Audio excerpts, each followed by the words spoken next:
إن الله اشترى من المؤمنين أنفسهم وأموالهم بأن لهم الجنة صدق الله المولانا العظيم وصدق رسوله النبي الكريم اللهم صل على محمد وعلى آل محمد كما صليت على إبراهيم وعلى آل إبراهيم إنك حميد مجيد اللهم بارك على محمد وعلى آل محمد كما باركت على إبراهيم وعلى آل إبراهيم إنك حميد مجيد يا رب صل وسلم دائما عبدا على نبيك وحبيبك خير الخلق كلهم هو الحبيب الذي ترجى شفاعته لكل حول من الأحوال مقتحم بلغ العلا بكماله كشف الدجى بجماله حسنت جميع خصاله صلوا عليه وآله حب محبوب خدا जिस दिल में हासिल नहीं लाखों मोमिन हाँ मगर ईमान में कामिल नहीं बलगल उला बिकमालिही कशफत दुजा बिजमालिही हसनत जमीउ खिसालिही सल्लु अलैहि व आलिहि আলহামদুলিল্লাহ।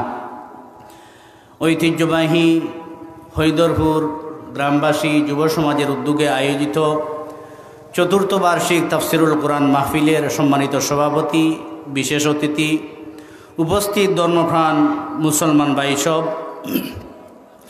মহান আল্লাহ তাআলার অসংখ্য অগণিত শুকর, যিনি আমাদেরকে অত্যন্ত মহব্বত করে ভালোবেসে এই দিনই মাহফিলে আসার বসার তৌফিক দান করেছেন। এর জন্য অন্তর থেকে রব্বে মালিকের শুকর আদায় করি আলহামদুলিল্লাহ। অসংখ্য গণিত দুরুদ ও সালাম রহমতুল্লিল আলমিন ইমামুল মুরসালিন সৈয়দুল মুরসালিন হযরত মুহাম্মদুর রাসূলুল্লাহ সাল্লাল্লাহু আলাইহি ওয়াসাল্লামের উপর। তো পবিত্র কালামুল্লাহর মধ্যে সূরা তওবা থেকে সামান্য একটা আয়াতের অংশ বিশেষ তিলাওয়াত করেছি। আসলে আমি ওয়াজের উদ্দেশ্য না, একমাত্র আপনাদেরকে সহযোগিতা করার জন্য এসেছি। যেহেতু আমি এই গ্রামে 5টা বছর ছিলাম, কিছু সময় আমাদের প্রধান অতিথি ঢাকা থেকে আগত মুফতি নুরুল আমিন ফরিদি সাহেব আসার আগ মুহূর্তে কিছু সময় আপনাদের সামনে কিছু আলোচনা করব। তো আমি যে আয়াত পড়েছি, এই আয়াতের মধ্যে আল্লাহ তাআলা বলতেছেন, মুমিন বান্দাদের জান মাল আল্লাহ তাআলা ক্রয় করে নিয়েছেন জান্নাতের বিনিময়ে। ইন্নাল্লাহা আশতারা মিনাল মুমিনিনা আনফুসাহুম ওয়া আমওয়ালাহুম বিআন্না লাহুমুল জান্নাহ। আল্লাহ তাআলা ক্রয় করে নিয়েছেন মুমিন বান্দাদের জান মাল, বিনিময়ে তারা জান্নাত পাবে। তো যেহেতু আল্লাহ তাআলা আমাদের জান মাল ক্রয় করে নিয়েছেন, সেহেতু আমরা আল্লাহর গোলাম। তো গোলাম মালিকের হুকুম ছাড়া একটা কদমও মালিকের হুকুম ছাড়া ফেলতে পারবে না। মালিক যেদিকে খুশি সেদিকেই কিন্তু গোলাম চলতে হবে। এর জন্য যেহেতু আমরা বিকৃত গোলাম, আল্লাহ তাআলার কাছে বিক্রি হয়ে গেছি, এর জন্য গোলাম হিসাবে মালিককে কিভাবে সন্তুষ্ট করা যায়, কোন রাস্তায় চললে মালিক আমাদের উপর সন্তুষ্ট হন এবং কোন রাস্তায় চললে আল্লাহ তাআলা আমাদেরকে জান্নাত দান করবেন, সেই রাস্তায় আমাদের চলা উচিত। এর জন্য আল্লাহ তাআলা পবিত্র কালামুল্লাহর অন্য আয়াতের মধ্যে বলেছেন, ইয়া আইয়াতুহান নাফসুল মুতমাইন্না, হে প্রশান্ত চিত্ত, হে প্রশান্ত মন, হে প্রশান্ত আত্মা, ইরজিই ইলা রব্বিক, তোমরা প্রত্যাবর্তন করো তোমাদের রবের দিকে, রাদিয়াতাম মারদিয়া, আল্লাহ তাআলাকে সন্তুষ্ট করে, এবং তোমরা আল্লাহর উপর সন্তুষ্ট হয়ে, তোমরা নিজেরাও আল্লাহর উপর সন্তুষ্ট হও এবং আল্লাহ তাআলাকেও তোমাদের উপর সন্তুষ্ট করো। ফাদখুলি ফি ইবাদি, আল্লাহর বান্দাদের অন্তর্ভুক্ত হও। ওয়াদখুলি জান্নাতি, এবং আল্লাহর জান্নাতে প্রবেশ করো। আল্লাহ তাআলা বলছেন, আগে আল্লাহর বান্দাদের অন্তর্ভুক্ত হতে হবে, বান্দাদের অন্তর্ভুক্ত হওয়ার পরে জান্নাতে প্রবেশ করতে হবে। আল্লাহর বান্দা যখন আমরা হতে পারবো, তখনই আল্লাহ আমাদেরকে জান্নাত দান করবেন। যেহেতু আমরা আল্লাহর গোলাম, আল্লাহ তাআলা যেহেতু আমাদের জান মাল সব কিছু ক্রয় করে নিয়েছেন জান্নাতের বিনিময়ে।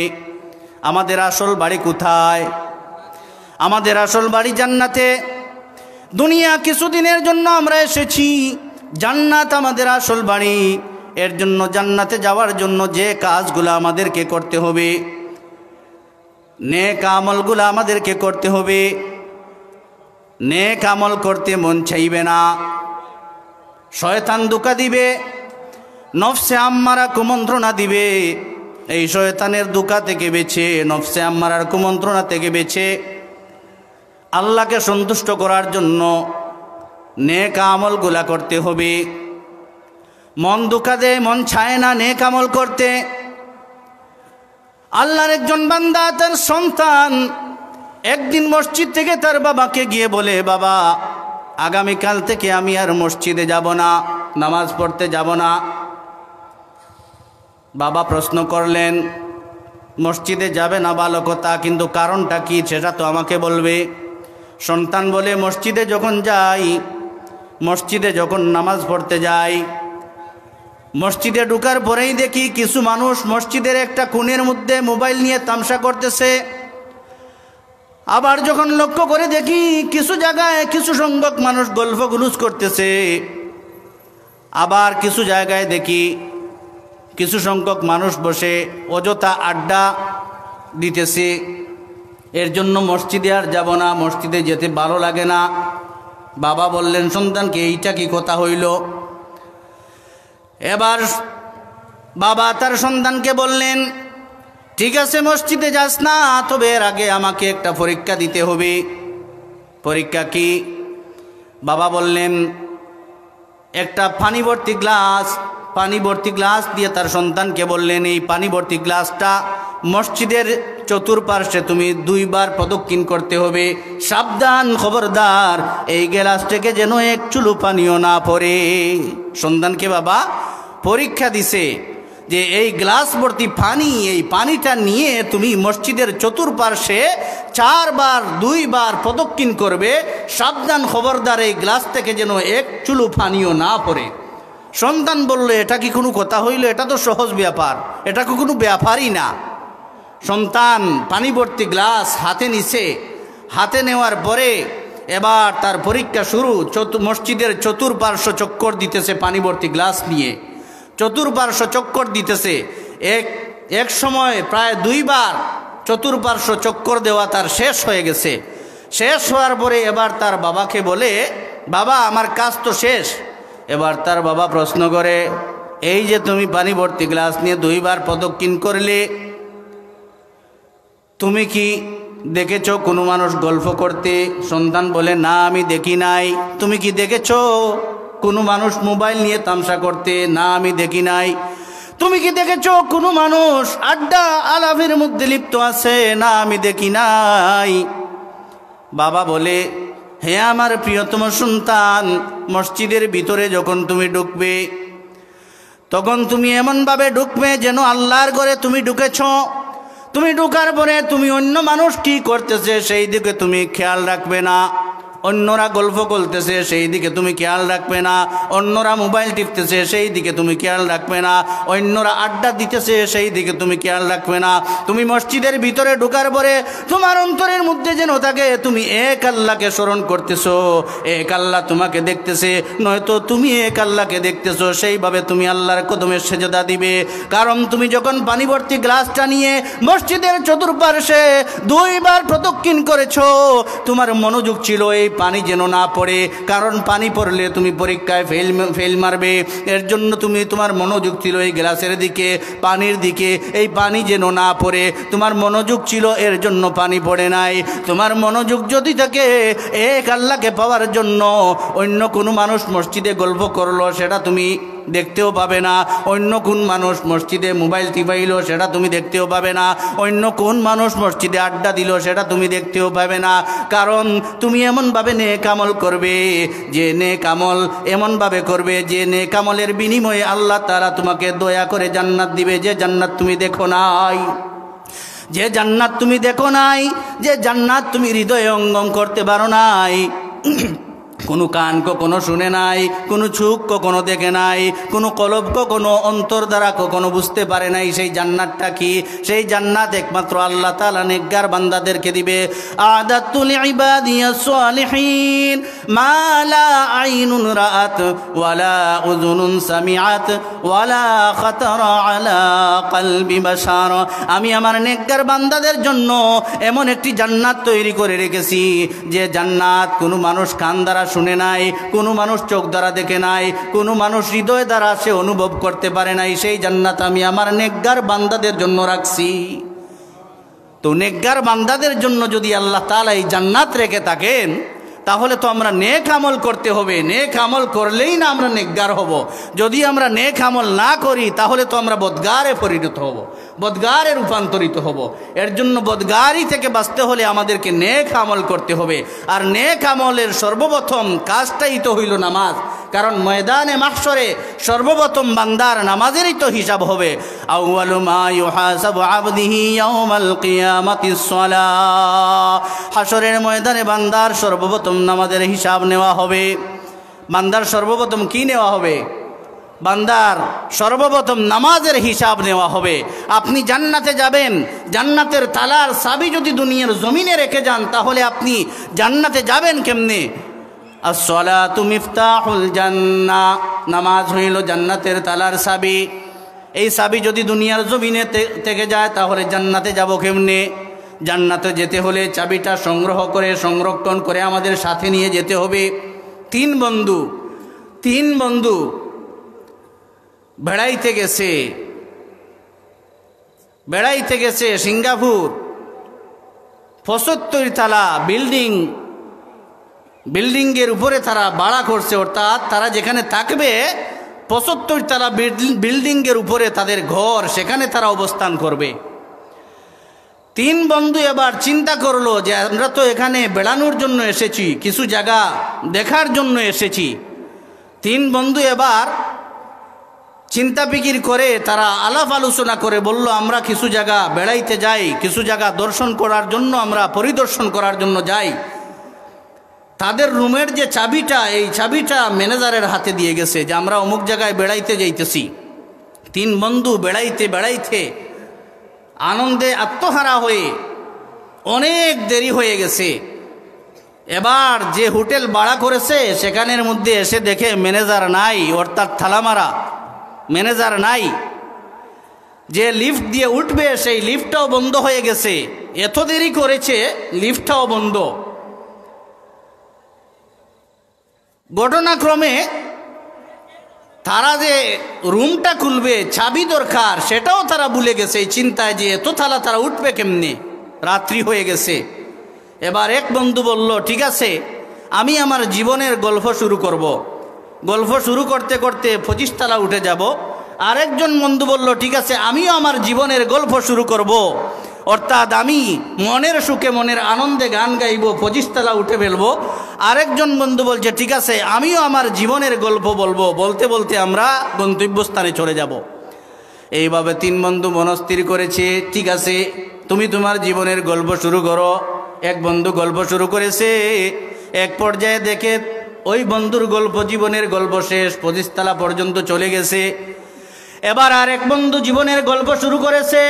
শুরু করার পরে দেখে 50 তলা পর্যন্ত চলে গেছে। এবার আরেক বন্ধু জীবনের গল্প শুরু করেছে। শুরু করার পরে দেখে এবার 75 তলা পর্যন্ত চলে গেছে। এক পর্যায়ে ফজরের সময় হয়ে গেছে।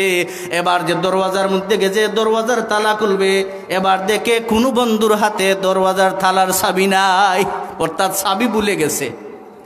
চাবি যে ম্যানেজারের হাতে দিয়ে গিয়েছিল, এই চাবি তাদের সাথে নেওয়ার জন্য ভুলে গেছে। এই যে সারা রাত্রি 75 তলা পর্যন্ত তারা কষ্ট করেছে, এই চাবি না থাকার কারণে তারা যে কামরার মধ্যে, যে রুমের মধ্যে বিশ্রাম করবে, সেই রুমের মধ্যে তো আর ঢুকতে পারতেছে না, কারণ রুমটা কি তালাবদ্ধ, রুমটা কি তালা মারা, চাবি নাই। এর জন্য তারা এই রুমের ভিতরে ঢুকতে পারতেছে না। ঠিক তেমনিভাবে আমরা ইমানদার, আমরা মুসলমান দাবিদার, আমরা আখির জমানার রসুলের উম্মত, যে রসুল আমাদের জন্য আল্লাহ তাআলার কাছে সকরাতের সময় পর্যন্ত ইয়া উম্মতি বলেছেন। ময়দানে মাহশরে আমাদের জন্য ইয়া উম্মতি বলে আল্লাহর রসুল খাদবেন। আল্লাহর রসুল আমাদের জন্য কি না করেছেন, সেই রসুলের আদর্শ, সেই এক আল্লাহর অনুগত্য না করে আজ আমরা কোথায় আছি? যে আল্লাহ আমাদেরকে লালন পালন করতেছেন, আজ আমরা এক আল্লাহর খাইয়া আজ আমরা ওই আল্লাহর নিমক হারামি করি। ওই আল্লাহ তাআলা আমাদের জন্য জান্নাত রাখছে, ওই আল্লাহ তাআলা ওই সমস্ত মানুষদের জন্য জাহান্নাম রাখছে যারা নেকের কাজ করবে। সহজ কথা, যারা জান্নাতে যাবে আর যারা নেকের কাজ করবে না তারা জাহান্নামে যাবে। ওই যে 3 বন্ধু চাবি না নেওয়ার কারণে রুমে ঢুকতে পারে নাই, আমরাও যদি দুনিয়ার জমিনে নামাজ নামক চাবি, এই চাবি যদি আমাদের সাথে না নেই, তাহলে আমরা হাসরের ময়দানে আমাদের যে জান্নাতটা আছে, ওই জান্নাতের তালাটা আমরা খুলবো কেমনে? চিন্তা করছেন? কারণ চাবি যদি আমাদের সাথে না থাকে তাহলে আমাদের অবস্থাটা কি হবে? এর জন্য আল্লাহ তাআলা আমাদের জানমাল সব কিছু ক্রয় করে নিয়েছেন জান্নাতের বিনিময়ে। যেহেতু আমরা বিক্রি হয়ে গেছি, আমরা বিক্রিত গোলাম, আমরা এক আল্লাহর গোলাম। ওই আল্লাহ আমাদের মালিক, ওই মালিকের দাসত্ব করাই আমাদের জন্য অপরিহার্য কর্তব্য। আজ যদি ওই মালিকের দাসত্ব আমরা না করি, তাহলে মালিকের খাইয়া, মালিকের পরিয়া যদি আমরা নিমক হারামি করি, তাহলে আমাদের অবস্থানটা কোথায় যাবে? চিন্তা করছেন একটু? আমাদের অবস্থানটা কোথায় যাবে? আজ আল্লাহ তাআলা আমাদেরকে জান্নাতের জন্য পাঠাইছেন, জান্নাতের জন্য আমাদের সব কিছু আল্লাহ ক্রয় করে নিয়েছেন, আর আমাদেরকে জমিনে পাঠাইছেন আখিরাতের ফসল উৎপাদন করার জন্য। আর দুনিয়া মাযরাআতুল আখিরা, দুনিয়া হইল আখিরাতের ফসল উৎপাদনের জায়গা, দুনিয়া হইল আখিরাতের ফসল উৎপাদনের জায়গা। আজ যদি এই দুনিয়ার জমিনে আমরা যদি ফসল উৎপাদন না করতে পারি, তাহলে আখিরাতে গিয়ে যদি শূন্য হাত নিয়ে আমরা উঠি, শূন্য হাত নিয়ে যদি আল্লাহর আদালতে আমরা দাঁড়াই, তাহলে আমাদের অবস্থাটা কোথায় যাবে? আমাদের অবস্থানটা কোথায় যাবে? একটু চিন্তা করছি? এই জাহান্নামের আযাব, জাহান্নামের শাস্তি দিয়ে কি পরিমাণ এটা যদি আমরা অনুভব করতে পারতাম, তাহলে আমরা কিন্তু নামাজ তরক করতে পারতাম না, আমরা কিন্তু গুনাহ করতে পারতাম না। আমরা শয়তানকে আমরা খুশি করি, আর আমরা মালিককে আমরা বেজার করি। সব সময় আমরা মিনিটে সেকেন্ডে সব সময় আমরা শয়তানকে খুশি করি, মালিককে আমরা বেজার করি। তারপরেও ওই যে মহান রব, দয়াময় আল্লাহ, শয়তানের দুকায় পড়ে যে আমরা গুনাহ করি, তারপরেও আল্লাহ তাআলা বলছেন, লা তাকনাতু মির রাহমাতিল্লাহ, বান্দা তুমি আমার রহমত থেকে বঞ্চিত হইও না, আমার রহমত থেকে তোমরা মহরুম হইও না। শয়তান আল্লাহ তাআলার সাথে চ্যালেঞ্জ করেছে, আমি আপনার বান্দাদের রক্তের কোনায় কোনায় ঢুকে কুমন্ত্রণা দিয়ে তাকে পাপ করাইয়া আমি তাকে জাহান্নামে নিয়ে যাব। শয়তান আল্লাহ তাআলার সাথে চ্যালেঞ্জ করেছে। শয়তানের চ্যালেঞ্জের পাল্টা জবাব আল্লাহ কি দিয়েছেন জানেন? শয়তানের চ্যালেঞ্জের পাল্টা জবাব আল্লাহ তাআলা দিয়েছেন, শয়তান সারা জীবন ভর আমার মুমিন কোন বান্দাকে তুই গুনাহ করাস, সারা জীবন ভর যদি গুনাহ করাস, আমার বান্দা যদি পাহাড় সম পরিমাণ গুনাহ করে ফেলে, আমার বান্দার জন্য তওবার দরজা আমি আল্লাহ সব সময় খোলা রাখছি। যারা আমার বান্দা হবে তাকে তুই জাহান্নামী বানাতে পারবে না। যারা আমার বান্দাদের অন্তর্ভুক্ত হবে, ফাদখুলি ফি ইবাদি, যারা আমার বান্দাদের অন্তর্ভুক্ত হবে তাকে কখনো তুই গুনাহ করাইতে পারবে না। যারা আমাকে ভালোবাসবে, যারা কোরআনকে ভালোবাসবে, কখনো তাকে তুই গুনাহ করাইতে পারবে না। কোরআনকে যারা ভালোবেসেছে, যারা আমি আল্লাহকে ভালোবেসেছে, তারা কখনো গুনাহ করবে না। আর যদি গুনাহ করেও ফেলে, আমি আল্লাহ বলেছি লা তাকনাতু মির রাহমাতিল্লাহ, আমি আল্লাহর কাছে যদি তওবা করে আমি তার জীবনের সব গুনাহ ক্ষমা করে দিব। এর জন্য আমরা আল্লাহকে ভালোবাসতে হবে, কোরআনকে ভালোবাসতে হবে। আল্লাহকে যদি ভালোবাসি, কোরআনের সংবিধান অনুযায়ী যদি দুনিয়ার জমিন যাত্রা জীবন পরিচালনা করি, তাহলে আমাদের জীবন সার্থক। কারণ কোরআনকে যারা ভালোবেসেছে, আল্লাহকে যারা ভালোবেসেছে, তারা অবশ্যই অবশ্যই জান্নাতি হবে, তারা অবশ্যই জান্নাতে যাবে, তারা অবশ্যই জান্নাতে যাবে। এর জন্য কোরআনকে ভালোবাসতে হবে, আল্লাহ তাআলাকে ভালোবাসতে হবে। আল্লাহকে যদি আমরা ভালোবাসি, কোরআনকে যদি ভালোবাসি, তাহলে কিন্তু আমরা আর গুনাহ করতে পারবো না, আমরা আর গুনাহ করতে পারবো না। হযরতে উমরে ফারুক রাদিয়াল্লাহু তাআলা আনহু যখন বেঈমান ছিলেন, আল্লাহর রসুলের মাথা কাটার জন্য গেছেন, যখনই ইমানদার হয়ে গেছেন, তখন কিন্তু বেঈমানরা আর সামনে দাঁড়াতে পারে না। বেঈমানরা আর সামনে ইমানের এত স্পৃহা, ইমানের এত নূর। খালেদ সাইফুল্লাহ বেঈমান ছিলেন, মুসলমানদের সাথে যুদ্ধ করেছেন, কিন্তু যখনই ইমানদার হয়েছেন, ইমানের নূর যখন ভিতরে গেছে, তখনই কিন্তু শান্তি প্রতিষ্ঠা করার জন্য হযরতে ওমর, হযরতে খালেদ সাইফুল্লাহ শান্তি প্রতিষ্ঠা করার জন্য বেঈমানদের মোকাবেলায় ঝাঁপিয়ে পড়েছেন। এর জন্য আমাদের উচিত হযরতে ওমর এবং হযরতে খালেদ সাইফুল্লাহর মতো জীবন ধারণ করা। তখনই কিন্তু শান্তি প্রতিষ্ঠা হবে, কারণ আমাদের ভিতরে যদি ইমানের নূর ঢুকিয়ে ফেলি, তখন কিন্তু আর গুনাহ করতে মন চাইবে না, আর আমাদের গুনাহ করতে মন চাইবে না। আর যদিও গুনাহ করে ফেলি, সাথে সাথে কিন্তু এই যে আল্লাহর ভয়, মরণের ভয়, সাকরাতের ভয়, ময়দানে মাহশরের কঠিন বিচারের দিনের ভয়, এই ভয় যদি আমাদের অন্তরে আসে এবং জান্নাতের আশা থাকে, জাহান্নামের ভয় আসে, তাহলে কিন্তু সাথে সাথে ওই সমস্ত মুমিন ওই সমস্ত গুনাহ বর্জন করে সে কিন্তু আল্লাহর রাস্তায় আসতে আর কিন্তু দেরি করবে না। এর জন্য আমাদের জীবন গঠন করতে হবে সাহাবায়ে কেরামদের মতো, আমাদের জীবন গঠন করতে হবে আল্লাহর রসুলের মতো। কারণ রসুলের আদর্শ যদি আমরা লালন করি, দেখবেন আমরা ওই মহামানবের উম্মত, আমরা যে মহামানবের উম্মত, এই মহামানবের উম্মত শুধু বললে হবে না, শুধু মুখে বললে হবে না, কাজে কর্মে পরিণত করতে হবে, কাজে পরিণত করতে হবে। এর জন্য আল্লাহ তাআলাকে মহব্বত করতে হবে, কোরআনকে ভালোবাসতে হবে। আল্লাহকে যারা বেসেছে ভালো, দুঃখ কি আর তাদের থাকতে পারে, দুঃখ কি আর তাদের থাকতে পারে। যারা লয়েছে বুকে কোরআনের বাণী, যারা লয়েছে বুকে কোরআনের বাণী, হতাশা কি আর তাদের থাকতে পারে, দুঃখ কি আর তাদের থাকতে পারে। যারা এক আল্লাহকে ভালোবেসেছে, যারা কোরআনকে ভালোবেসেছে, তাদের কোনো দুঃখ থাকতে পারে না, তাদের কোনো হতাশা থাকতে পারে না। তারা দুনিয়ার জমিনেও শ্রেষ্ঠ, আখিরাতেও শ্রেষ্ঠ। দুনিয়ার জমিনে শ্রেষ্ঠ হতে হলে রসুলের আদর্শ মানতে হবে, রসুলের তরিকা মানতে হবে, এক আল্লাহর গোলামি করতে হবে। হযরতে উমরের চরিত্রে চরিত্রবান হতে হবে, হযরতে খালেদ সাইফুল্লাহর চরিত্রে চরিত্রবান হতে হবে, হযরতে আবু বকরের চরিত্রে চরিত্রবান হতে হবে, হযরতে আলী রাদিয়াল্লাহু তাআলা আনহু সাহাবায়ে কেরামদের চরিত্রে চরিত্রবান হতে হবে। তখনই কিন্তু শান্তির সমাজ প্রতিষ্ঠা হবে, তখনই শান্তির সমাজ প্রতিষ্ঠা হবে। আমি দেখব কবে পৃথিবীতে ওমর কালীদেরকে, আমি দেখব কবে পৃথিবীতে ওমর কালীদেরকে।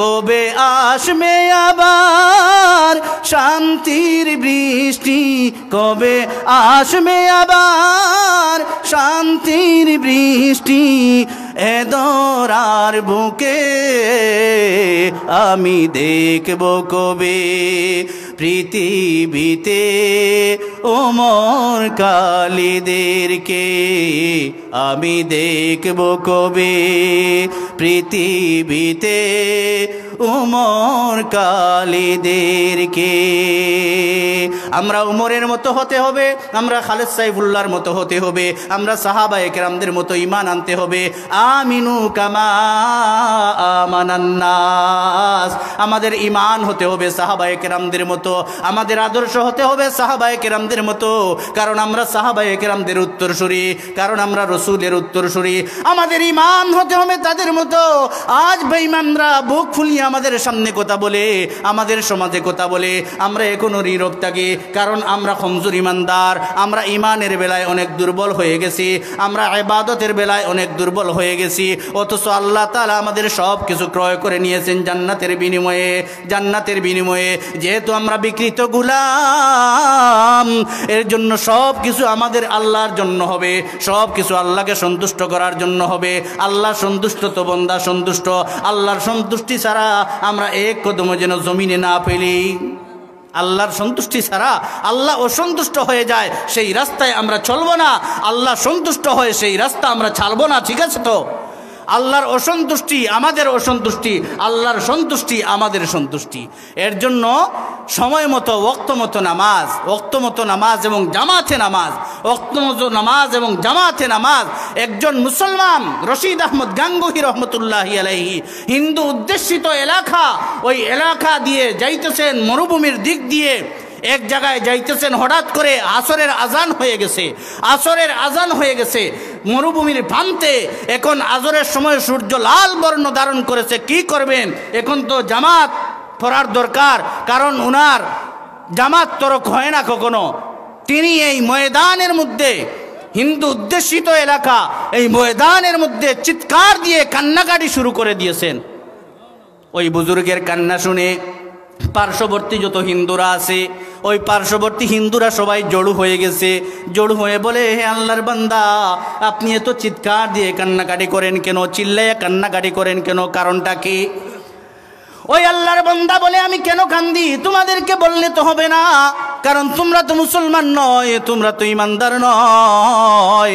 তোমাদেরকে বললে আমার এই কাজ হবে না ওই হিন্দুরা বলে একটু বলেন না দেখি সমাধান করা যায় কি না ওই আল্লাহর বান্দা বললেন আমি একজন মুসলমান দীর্ঘ 27 বছর পর্যন্ত আমি জামাতে নামাজ তরক করি নাই সুবহানাল্লাহ আমি জামাত তরক করি নাই দীর্ঘ 27 বছর পর্যন্ত কিন্তু আজকে এমন এক জায়গায় আমি এসেছি আসরের আজান হয়ে গেছে সূর্য লাল বর্ণ ধারণ করেছে এর জন্য আমি চিল্লাইয়া কান্নাকাটি করতেছি দীর্ঘ 27 বছর পরে এই মুহূর্তে যদি আমি আসরের নামাজ পড়ি তাহলে আমি একা নামাজ পড়লাম আর এই নামাজটা যদি আমার জীবনের শেষ নামাজ হয়ে যায় তাহলে আমি রশিদ আহমদ গাঙ্গুহির জীবনের শেষ নামাজটা হয়ে যাবে একা জামাতহীন অবস্থায় এর জন্য আমি কান্নাকাটি করতেছি ওই সমস্ত হিন্দুরা এবার রশিদ আহমদ গাঙ্গুহিকে বলে হে আল্লাহর ওলি যিনি নামাজের জন্য এত পাগল যিনি এক আল্লাহর একত্ববাদের জন্য এত পাগল আল্লাহর কদমে সেজদা দেওয়ার জন্য এত পাগল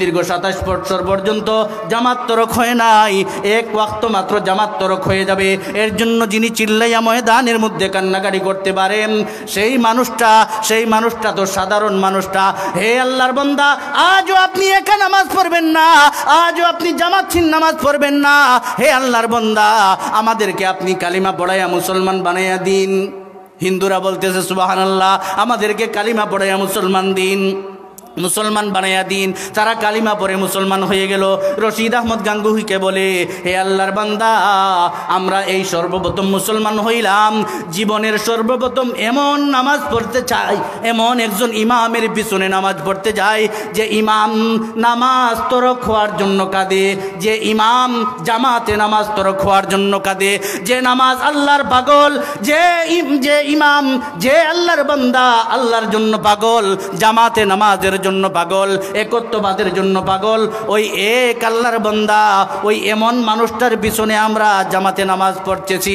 হাসরের ময়দানে যদি আমাদের কোনো আমল আল্লাহর কাছে গ্রহণযোগ্য না হয়, আমরা আল্লাহর কাছে বলবো, আল্লাহ জীবনের প্রথম নামাজ এমন একজন মানুষের পিছনে মুক্তাদি হয়ে পড়েছি, যেই মানুষটা নামাজের জন্য পাগল, আপনার জন্য পাগল, জান্নাতের জন্য পাগল, জাহান্নামে ভয় পায়, গুনাহ করতে ভয় পায়, ওই মানুষটার পিছনে নামাজ পড়েছি। আল্লাহ আমাদের কোনো আমল যদি আপনার কাছে গ্রহণযোগ্য না হয়, ওই মানুষটার পিছনে জীবনের প্রথম নামাজ পড়ার কারণে হলেও জীবনের সব গুনাহ ক্ষমা করে আপনি আমাদেরকে জান্নাতে দিয়া দিন। আল্লাহ তাআলা যেহেতু জান্নাতের বিনিময়ে আমাদের জান মাল ক্রয় করে নিয়েছেন, এর জন্য আমাদের উচিত ওই জান্নাতি কাজ করা, জাহান্নাম পরিত্যাগ করা। তো আমরা ইনশাআল্লাহ আজ থেকে, এখন থেকে আমরা প্রতিজ্ঞা করব, আজ থেকে যেন আমাদের জামাতে নামাজ তরক না হয় ইনশাআল্লাহ। তো হজরত এসে গেছেন, আসলে হজরতকে বসাইয়া বা এতক্ষণ দেরি করাইয়া আসলে আলোচনার আমার কোনো উচিত হয়নি। যেহেতু এখানে আমি ছিলাম, এর জন্য আপনাদের সাথে কিছু সময় অতিবাহিত করলাম। তো এখন গুরুত্বপূর্ণ আলোচনা করবেন হজরত। আসসালামু আলাইকুম রহমতুল্লাহ। আলহামদুলিল্লাহ, অত্যন্ত গুরুত্বপূর্ণ আলোচনা শুনছিলাম ইমাম উদ্দিন সাহেবের কাছ থেকে। মুহতারাম হাজিরিন, আমরা এতক্ষণ যাবত যার অপেক্ষমান সুদূর ঢাকা থেকে আগত হযরত মাওলানা মুফতি নুরুল আমিন আল ফরিদি সাহেব থেকে আমরা খুশি না বেজার? আরো জোরে বলে খুশি না বেজার? এই যে তাফসীরুল কোরআন